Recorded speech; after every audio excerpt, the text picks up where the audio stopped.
To all my Muslim friends, I say Assalamu alaikum. Salam. Any Jewish friends, I say Shalom. Shalom. Any unbelievers, I say try mine. Since I'm a preacher, I'm going to read my endorsement because, you know, preachers see a crowd at the mic, they kind of get it.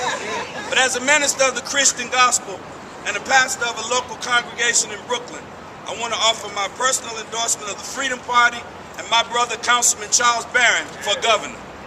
Charles Barron is a man of intellect, energy, and integrity who will address the exclusion of black and Hispanic people and will address black and Hispanic interests that have been left aside by both the Democratic and Republican parties in this election race for governor.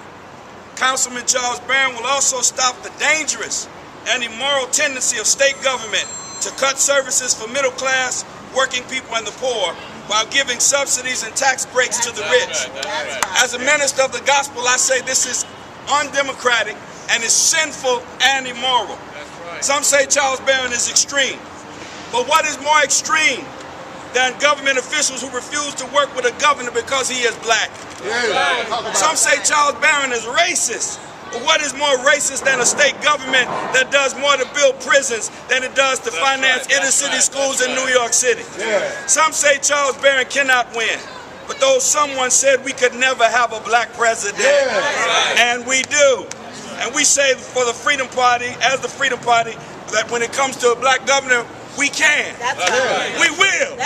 We shall. For Councilman Charles Barron. I want to talk specifically to all of my Christian leaders who have been working with people who do backroom deals. All of my Christian leaders who are scared to come out and be for the people that pay your anniversary salary and your Sunday salary. I want to talk to all of the pastors who live well while your people live in poverty and fear.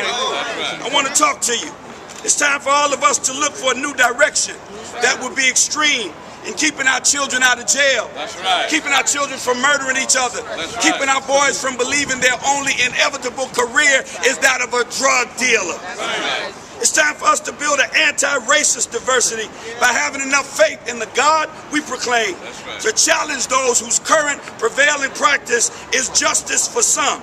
We've got to challenge that with a program of justice for all.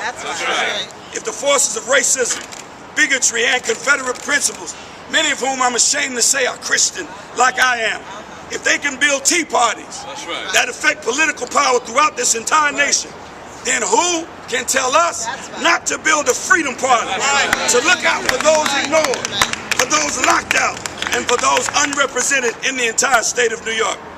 I call on all those who support true democracy.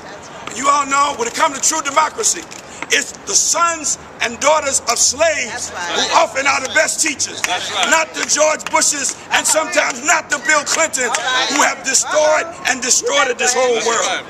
So I call on all those who support true democracy, economic justice, and equal treatment for all New Yorkers. Throw aside your fear, because a lot of us are still afraid.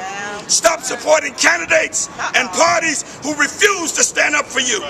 And join Councilman Barron and myself and all of us in supporting the quest for righteous power in the state of New York for a brighter day. God bless the Freedom Party. God bless America. God bless you all. Freedom Party!